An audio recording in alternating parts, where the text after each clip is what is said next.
ஆராதிப்பேன் நான் ஆராதிப்பேன் ஆண்டவரே சுவை ஆராதிப்பேன். ஆராதிப்பேன் நான் ஆராதிப்பேன் ஆண்டவரே சுவை ஆராதிப்பேன். வல்லவரே உம்மை ஆராதிப்பேன், நல்லவரே உம்மை ஆராதிப்பேன். வல்லவரே உம்மை ஆராதிப்பேன், நல்லவரே உம்மை ஆராதிப்பேன். ஆராதிப்பேன் நான் ஆராதிப்பேன் ஆண்டவரே சுவை ஆராதிப்பேன். பரிசுத்த உள்ளத்தோடு ஆராதிப்பேன், பணிந்து குனிந்து ஆராதிப்பேன். பரிசுத்த உள்ளத்தோடு ஆராதிப்பேன், பணிந்து குனிந்து ஆராதிப்பேன். ஆராதிப்பேன் நான் ஆராதிப்பேன் ஆண்டவரே சுவை ஆராதிப்பேன். ஆவியிலே உம்மை ஆராதிப்பேன், உண்மையிலே உம்மை ஆராதிப்பேன். ஆவியிலே உம்மை ஆராதிப்பேன், உண்மையிலே உம்மை ஆராதிப்பேன். ஆராதிப்பேன் நான் ஆராதிப்பேன் ஆண்டவரே சுவை ஆராதிப்பேன். தூதர்களோடு ஆராதிப்பேன், ஸ்தோத்திர பலியோடு ஆராதிப்பேன். தூதர்களோடு ஆராதிப்பேன், ஸ்தோத்திர பலியோடு ஆராதிப்பேன். ஆராதிப்பேன் நான் ஆராதிப்பேன் ஆண்டவரே சுவை ஆராதிப்பேன். காண்பவரே நான் ஆராதிப்பேன், காப்பவரே நான் ஆராதிப்பேன். காண்பவரே நான் ஆராதிப்பேன், காப்பவரே நான் ஆராதிப்பேன். ஆராதிப்பேன் நான் ஆராதிப்பேன் ஆண்டவரே சுவை ஆராதிப்பேன். வெண்ணாடை தரித்து ஆராதிப்பேன், குருத்தோலை ஏந்தி ஆராதிப்பேன். வெண்ணாடை தரித்து ஆராதிப்பேன், குருத்தோலை ஏந்தி ஆராதிப்பேன். ஆராதிப்பேன் நான் ஆராதிப்பேன் ஆண்டவரே சுவை ஆராதிப்பேன். ஸ்தோத்திரம்.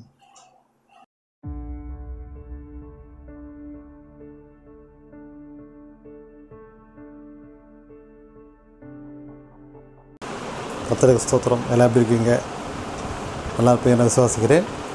இன்றைய தேவ செய்தியின் தலைப்பு அடையாளம். அடையாளம் என்றால் இயேசு கிறிஸ்துவின் அடையாளங்கள்.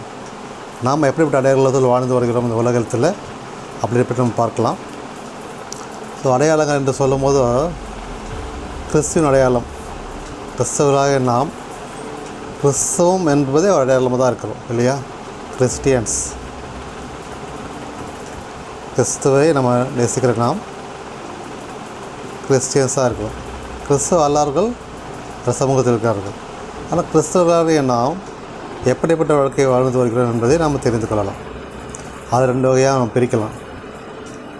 உண்மையான வாழ்க்கை உண்மை கிறிஸ்தவம், பெயருக்கு வாழ்கிற பெயர் கிறிஸ்தவம். எப்படி எதுனா தேவைக்காக பயன்படுத்துகிற பெயர் கிறிஸ்தவர்கள். உண்மையான வாழ்க்கை தினமும் எப்போதும் அவர் துதித்துக் கொண்டிருப்பது உண்மையான கிறிஸ்தவர்கள்.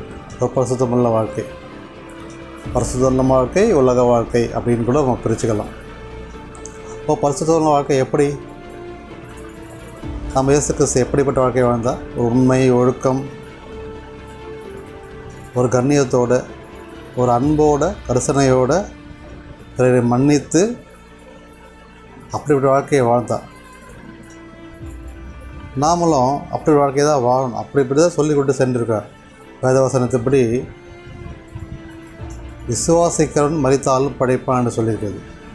இயேசு கிறிஸ்து மரித்தாலும் இந்த வரைக்கும் ஒரு வசனத்தை மூலம் ஜீவித்திருக்கிறார். எப்படி இப்படிப்பட்ட வாழ்க்கையை இது வரைக்கும் யாரும் வாழலை. அப்படி வாழ்க்கை வாழ வேண்டும் தான் அனைவரும் விருப்பமாக இருக்கிறது. இயேசு விரும்புகிறதே அதுதான். நம்ம கிறிஸ்தவர்களைப் போல வாழ வேண்டும், உண்மையான வாழ்க்கை வாழ வேண்டும் என்பதே நாம் வாஞ்சிக்கிறோம். அது நிறைய கஷ்டங்கள் நிறைய பேர் சொல்கிறாங்க. ஆனால் அது கஷ்டங்கள் என்பதே கிடையாது. நிச்சயமாக இயேசு கிறிஸ்து மகிமையினாலே நிச்சயமாக அது வந்து உண்மையான ஒரு கிறிஸ்துவின் அடையாளமாக இருக்கும். நம்ம உண்மையான வாழ்க்கை வாழும்போது தான் தெரியும் நம்ம எப்படிப்பட்ட வாழ்க்கையில் எப்படிப்பட்ட விஷயங்கள் நடக்கிறது என்பதை நம்ம உணர்ந்து கொள்ளலாம். அதே வந்து நம்ம வந்து பெயர் கிறிஸ்தவம், அதாவது தேவைக்காக சண்டே டு சண்டே இல்லையா, அந்த மாதிரி சண்டே மட்டும் சர்ச்சுக்கு போயிட்டு நம்ம வேலை முடிஞ்சிச்சு, கிறிஸ்டியன் வேலை முடிஞ்சிச்சு, அந்த மாதிரி சொல்லிக்கொண்டு அப்படி வாழ்க்கை வரும். அது உலகக்காரங்க ஈடுபட்டு வருகிறாங்க. ஆனாலும் இயேசு கிறிஸ்து அதை விரும்பலை. எப்போவுமே அவர் துதியை நம்ம சொல்லிக்கொண்டே இருக்க வேண்டும். உண்மையான வாழ்க்கை வேணும். துதியை எப்படி சொல்லிக்கொண்டே இருக்குது, மற்ற வேலை இல்லையா அப்படின்னு நம்ம சொல்கிறோம். துதியை சொல்லிக்கணும்னா மனசில் எப்பவுமே அவர் நினச்சி கொண்டிருக்கணும். எந்த சிச்சுவேஷன் எது நடந்தாலும் முதல்ல அவருக்கு கொடுக்க வேண்டும்.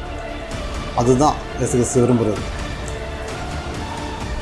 நம்ம யாரை நேசிக்கிறோன்றது முக்கியம் இல்லை. முதலாவது தேவனை நேசிக்கிறோம். முதலாவது தேவனுக்கு இடம் கொடுக்கணும். அவர் நேசிக்கும் போது தான் மற்றவர்கள் அடுத்து தான். அதுதான் உண்மையான வாழ்க்கையை வாழ வேண்டும். முதலிடம் தேவனுக்கு கொடுக்க வேண்டும். அப்படி கொடுக்கும்போது அந்த வாழ்க்கை முதலிடத்தில் நோக்கி இருக்கும். இதுதான் நம்ம தெரிந்து கொள்ள வேண்டிய அடையாளங்கள். நான் முதலில் தேவனுக்கு கொடுக்கும்போதோ நம்ம வாழ்க்கை முதலிடத்தில் இருக்கும், முதன்மையாக இருக்கும், முதலிடத்தை நோக்கி சென்று கொண்டிருப்போம், எல்லாத்துக்கும் முதன்மையாக வருவோம். இப்படிப்பட்ட அற்புதங்களை இயேசு கிறிஸ்து செய்வார். பெயர் கிறிஸ்துவ உள்ளவர்களுக்கு மத்தியில் என்ன நடக்கும் என்று வீட்டில் எப்பவும் பிரச்சனைகள், கணவனுக்குள்ள சண்டைகள், சமாதானமின்மை, ஏகப்பட்ட கடன் பாரங்கள், இப்படி சுகவீனங்கள் ஏகப்பட்டது இருக்குது இல்லையா. இதெல்லாம் பெயர் கிறிஸ்தவருக்கு அடையாளங்களாக இருக்குது. ஒவ்வொருத்தர் கிறிஸ்தவ வாழ்க்கையில் இது நடந்து கொண்டிருக்கிறது. ஸோ ஒரு பரிசுத்தமுள்ள வாழ்க்கை, ஒரு உலக வாழ்க்கை எப்படிப்பட்டது, எப்படி இருக்கிறது என்பது ஒரு சின்ன ஷார்ட் ஃபிலிம் மாதிரி ஒரு கிளிப்பிங் உங்களுக்கு காட்டுறேன். இதை பார்த்துவிட்டு நம்ம கலந்து சொல்லுவோம். செய்திக்கு பார்க்கலாமா?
ஸோ இந்த வீடியோஸ் பார்த்துருப்பீங்க. கேப்ரியல் என்பவர் தேவனின் பிள்ளையாக இருக்கிறார். அவர் சுற்றி எப்படி இருக்கிறது, உலக வாழ்க்கை மக்களிடம் எப்படி இருக்கிறது என்று நீங்கள் பார்த்துருப்பீங்க. ஸோ அவரை சுற்றி தேவதூதர்கள் உள்ளார்கள். ஏன்னா கிறிஸ்தவ வாழ்க்கை வாழ்பவர், உண்மையான விசுவாசத்தோடு வாழ்பவர். அவர் வீட்டில் பிள்ளைகளோ குடும்பத்திலும் விசுவாசத்தோடு துதி ஆதரவு செலுத்துபவர்கள். வீட்டிலும் தேவ சத்தம் ஒலிக்கும். அவர் வெளியே கடந்து செல்லும் போதும் தேவனுடைய வார்த்தையை சொல்லி கொண்டு செல்வதால் அவரோடு எப்படி தேவதூதர்கள் உள்ளார்கள். பாதுகாப்பாரனாக இருக்கிறார். வீட்டை சுற்றிலும் பாதுகாப்பாரன். அவர் எங்கே சென்றாலும் பாதுகாப்பு துணை இருக்கிறது. தேவதூதர்கள் துணையோடு சென்று வருகிறார்கள் இல்லையா? எந்த சாத்தானும் எந்த தீமையும் அவரை அணுகுவதில்லை. நீங்கள் பார்த்துருப்பீங்க அந்த வீடியோவில். கிட்ட நெருங்காது. ஆனால் அதே டைமில் இந்த பக்கம் பார்த்தீங்கன்னா உலக வாழ்க்கை ஈடுபட்டுக்குள்ள சுற்றி என்ன இருக்குது? சாத்தான்கள், தீமைகள்லாம் இருக்குது இல்லையா? ஸோ அவங்க அப்படி இருந்தால் என்ன நடக்கும்? தேவனை நோக்கி கொண்டு வர மாட்டாங்க. உலகத்தில் ஈடுபட்டு பள்ளத்தை நோக்கி தான் சென்று கொண்டிருப்பார்கள். எல்லா நன்மைகள் கிடைக்கிற மாதிரியே தோணும். ஆனால் முடிவு மரணம்தான். பாவத்தின் சம்பளம் மரணம் வேதம் சொல்கிறது இல்லையா? இப்போது எல்லாம் நன்மையாகத்தான் கிடைக்கும். எல்லாம் நல்லா தான் இருக்கும். ஏன்னா தீமைகள் நடக்கிறதுக்கு முதல் காரணம் நன்மைகளாக கொடுத்துருக்கும். சாத்தான வேலை நம்மளை அடிமையாக்கி கொண்டு இருப்பான் எத்தனையோ கையில். ஆனால் முடிவு மரணத்தை நோக்கி தான் இருக்கும். அதை நிறைய பேர் உணராமல் இப்போ வாழ்ந்து வருகிறோம். உலகாரம் ஈடுபட்டு எல்லாவற்றையும் கடந்து சென்று வருகிறோம். எல்லாவற்றையும் பார்த்து வருகிறோம், செய்து வருகிறோம். கிறிஸ்தவர்கள மற்றும் கிறிஸ்தவ மக்கள் மட்டும் இல்லாமல் கிறிஸ்தவ அல்லாத மக்களும் இதை செய்து வருகிறார்கள். ஏன் கிறிஸ்தவ மக்கள் கூட செய்கிறான்னு சொன்னால், கிறிஸ்தவ மக்கள் பைபிளை படித்தாலும் அதை போய் நடக்கிறதுக்கு இல்லை. இது மிகப்பெரிய பாவம் தான். சண்டையில் மட்டும் உண்மையான வாழ்க்கையை வாழ்ந்துவிட்டு மற்ற நாட்கள்லாம் உலக காரை ஈடுபட்டு கொண்டிருந்தால் நம்ம வாழ்க்கை எதை நோக்கி சென்று கொண்டிருக்கும்? பாவத்தை நோக்கி அடைக்க சென்று கொண்டிருக்கும். குடும்பங்கள் பாதாளத்தில் பிரச்சனைகள் நோக்கி சென்று கொண்டிருக்கும். ஒரு சமாதானம் இருக்காது குடும்பத்தில். நிறைய பேர் உணர்ந்துருக்கலாம். நீங்கள் இதை யோசித்து பாருங்கள். சமாதானமே இருக்காது. எவ்வளோ பணம் இருந்தாலும் சமாதானம் இருக்காது. ஆனால் அதே ஒரு பரிசுத்தமெல்லாம் கிறிஸ்தவ வாழ்க்கை வாழும்போதோ பணம் இல்லை என்றாலும் கூட குடும்பத்தில் சமாதானம், சந்தோஷம், ஐக்கியம், ஒற்றுமை இருக்கும். அப்படி வாழ்க்கையை கிறிஸ்து கொடுப்பார். அன்பு, சமாதானம், கண்கணி இதெல்லாம் நம்ம கிறிஸ்துவின் அடையாளமாக இருக்கிறது. அது இப்படி கேட்டால் ஒரு அன்பாக இருக்க வேண்டும், ஐக்கியமாக இருக்க வேண்டும், யாரையும் பகையாக இருக்கக்கூடாது. இப்படி வேதத்தில் சொல்லிக்கிறார்கள் இல்லையா? ஸோ வேதத்தின்படி நம்ம நடக்க வேண்டும். அதுதான் ஒரு தேவன் நமக்கு கொடுக்கப்பட்ட ஈவு. நாம் கிறிஸ்துவ வாழ்க்கை வாழும்போது இப்படி ஒரு வாழ்க்கை தான் வாழணும். நான் ஜெபத்தில் விசுவாசத்தில் இருக்கணும். கர்த்தர் எனக்காக யாவும் செய்து முடிப்பார் அப்படின்னு விசுவாசம் ரொம்ப கண்டிப்பாக எல்லாவற்றையும் இயேசு செய்வார். தேவனால் கூடாத காரியம் எதுவுமே இல்லை. நிச்சயம் தேவனால் எல்லாம் கூடும் இல்லையா? அது விசுவாசிக்கணும். விசுவாசிக்கிறது தான் ரட்சிக்கப்படுவான். வேதம் சொல்கிறது இல்லையா? விசுவாசிக்கு எல்லாம் கூடும். கர்த்தர் நல்லவர் விசுவாசிப்பார்கள். அவர் நம்பிக்கையாக இருக்கிற மனுஷன் பாக்கியவான். அவர்கள் நம்பிக்கையாக இருக்கிற மனுஷன் பாக்கியவான். அவள் நம்பிக்கை வைக்கணும். அப்போ தான் பாக்கியவானாக இருக்கும். பாக்கியவான்னா எல்லா சகலத்தையும் இயேசு கிறிஸ்து நமக்கு கொடுப்பார்.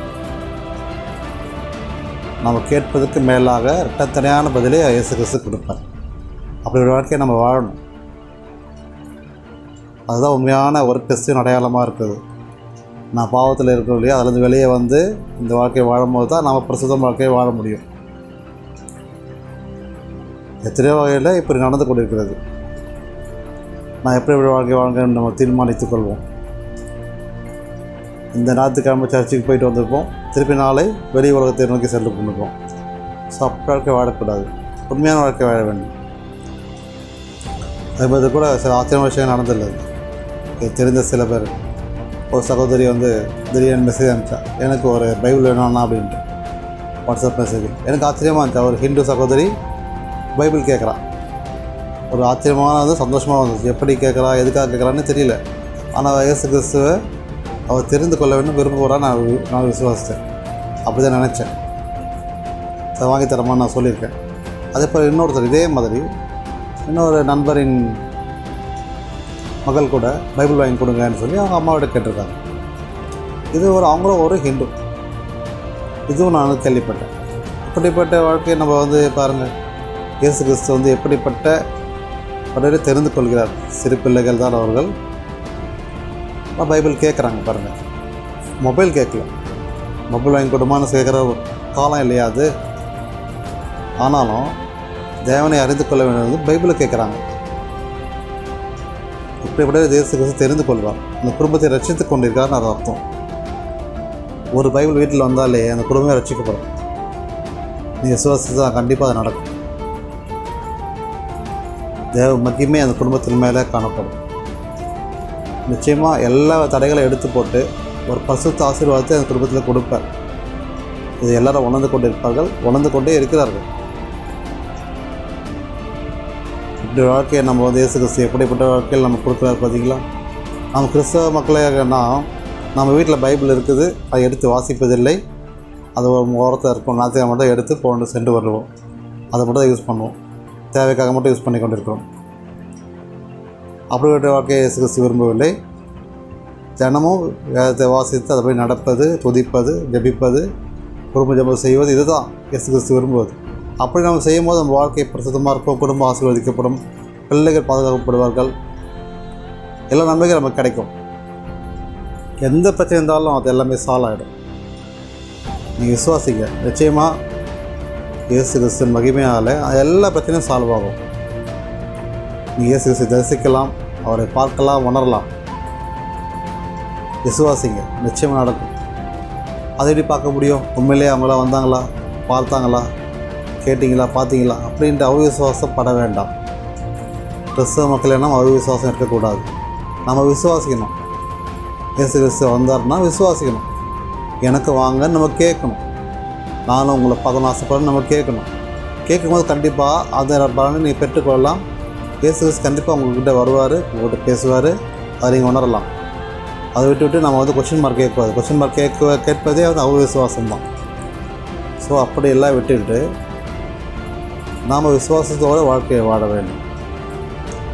நிறைய ஆத்துமக்கள் நாம் பெற்றுக்கொள்ளலாம். கிறிஸ்துவ அல்லாத மக்களே நாம் எடுத்து சொல்லும் போதும் கிறிஸ்துவை பற்றி நாம் அசுத்தமாகவும் ஆசீர்வதிக்கப்படுவோம், அவர்களும் ரட்சிக்கப்படுவார்கள்.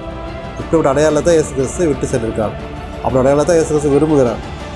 அப்படி அடையாளம் நம்ம வாழும்போது தான் நம்ம இயேசு கிறிஸ்து வருகையின் போது நம்ம ரட்சிக்கப்பட்டு நம்ம பரலோகம் செல்லலாம். பரலோகத்தின் வழி இதுவே. எது? இயேசு கிறிஸ்துவின் வழியில் நடப்பது தான்.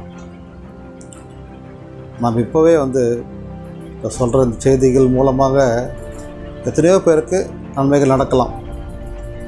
சில பேர் தான் அந்த வீடியோ பார்க்கலாம். அது பல பேருக்கு ஷேர் பண்ணலாம். அப்படி ஷேர் பண்ணும்போதோ நீங்களும் வந்து ஒரு ஊழியம் செய்வீங்க. ஒரு வசனத்தை நீங்கள் ஷேர் பண்ணும்போது அது ஒரு ஊழியம் தான். இந்த வீடியோ வந்து வசனம் பாருங்கள், இது சொல்லும் போதே ஒரு ஷேர் தான். நீங்களும் சாட்சிகளாக இருப்பீங்க. நம்மளை அறியாமல் நம்ம வந்து ஊழியம் செய்யலாம். நீங்கள் அப்படி செஞ்சு பாருங்கள். நிச்சயமாக இயேசு கிறிஸ்து நிச்சயமாக ரட்சிப்பார்.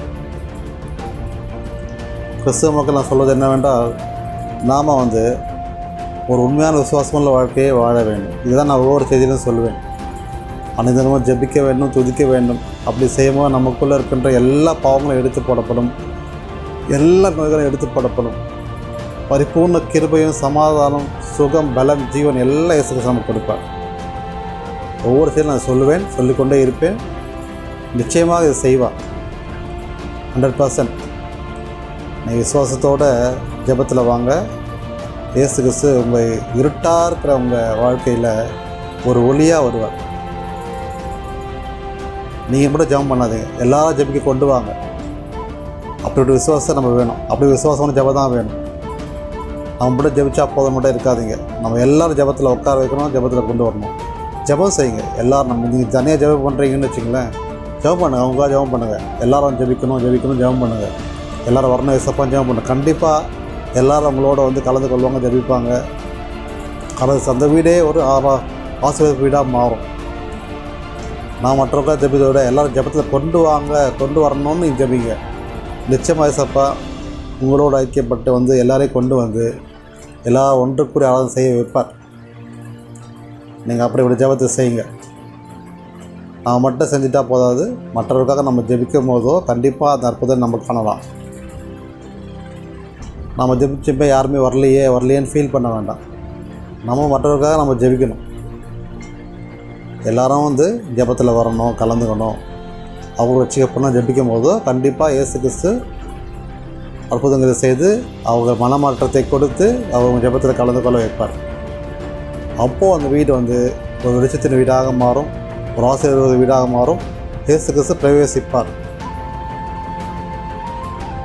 இது இன்றைக்கு நான் தங்கும் இடம், இங்கே நான் வாசம் செய்வேன் வசனம் சொல்லுகிறது இல்லையா? என்றைக்கும் இயேசு கிறிஸ்து வாசம் செய்வார். அப்போது நம்ம வாழ்க்கையில் எந்த பிரச்சனையும் வராது.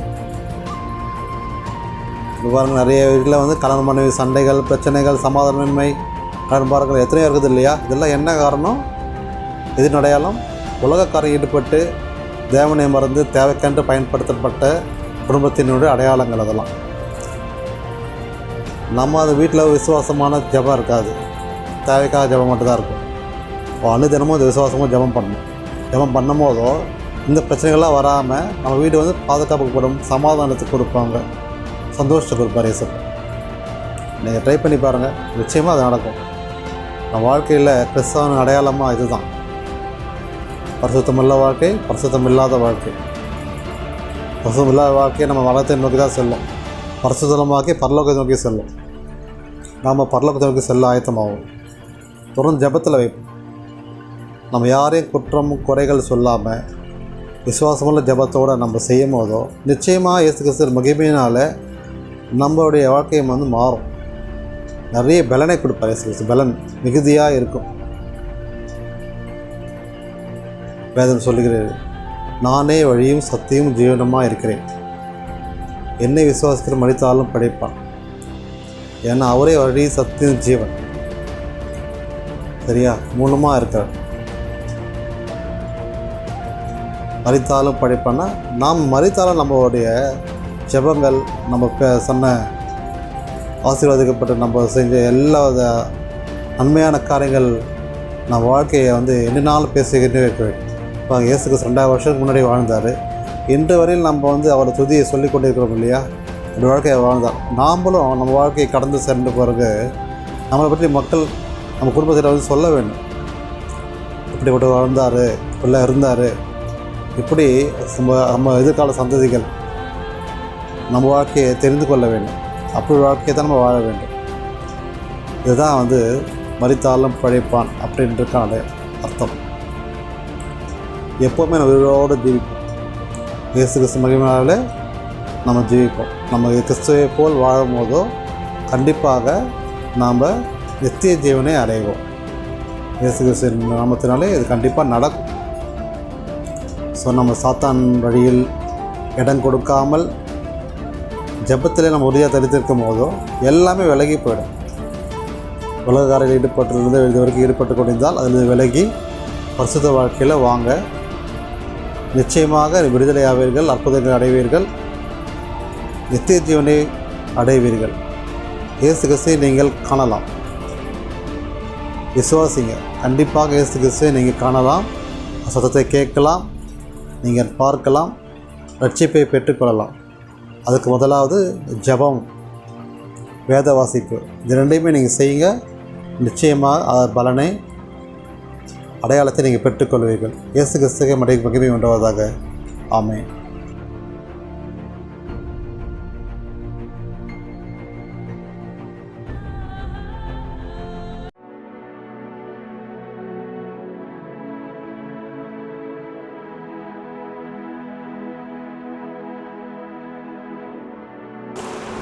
ஜபிக்கலாம்.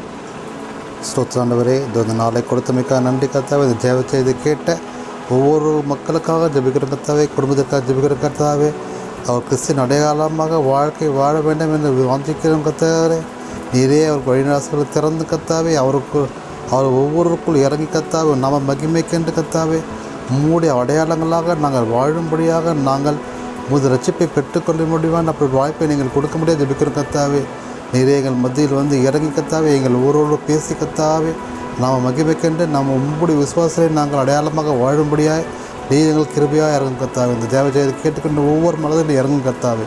அவர் மன திருப்பதற்கு உட்பட்டு கர்த்தாவே அவர்கள் உம்முடைய விசுவாசத்திலே ஐக்கியப்பட்டு உங்களுடைய அடையாளங்களாக வாழ்க்கையை வாழ வேண்டும் என்று விசுவாசிக்கிறேன் கர்த்தாவே. நீரே மகிமையான காரியத்தை நிறைவேற்றுகிறார்கள் ஆண்டவரே. இதோ இப்போது கூட கர்த்தாவே இதை கேட்டுக்கொண்டு ஒவ்வொரு மக்களுக்காக ஜெபிக்கிறோம் கர்த்தாவே. குடும்பத்துக்காக ஜெபிக்கிறோம், அவர் பிள்ளைகளுக்காக ஜெபிக்கிறோம் கர்த்தாவே. நீரே அவர்களுக்கு துணையாக இருந்து வழிநடத்துங்க கர்த்தாவே. அவர் வாழ்க்கையை மாற்றி போடுங்க, உலக காரங்களில் விட்டு விலகி கர்த்தாவே ஒரு பிரசுத்தமுள்ள வாழ்க்கையை வாழும்படியாய் உங்களை தெரிந்து கொண்டு அவர்கள் வாழ்க்கையை விசுவாசத்தோடு இருக்கும்படியாக ஜெபிக்கிறோம் கர்த்தாவே. அவர்கள் விசுவாசத்தை ஐக்கியப்பட்டு கர்த்தாவே உமக்கு அடையாளமுள்ள பிள்ளைகளாக வாழும்படியாக ஜெபிக்கிறோம் கர்த்தாவே. நீரே மகிமையாக நிறைவேற்றும், நிறைய காரியங்கள் வைக்கப்படுவீர்கள் ஆண்டவரே. உங்களை சித்தப்படி நீங்கள் செய்வீங்க கர்த்தாவே. ஆசீர்வாதம் வழிநடத்த கர்த்தாவே. மீட்பர் இயேசு கிறிஸ்து மூலம் எனக்கு நல்ல பிதாவே. ஆமென்.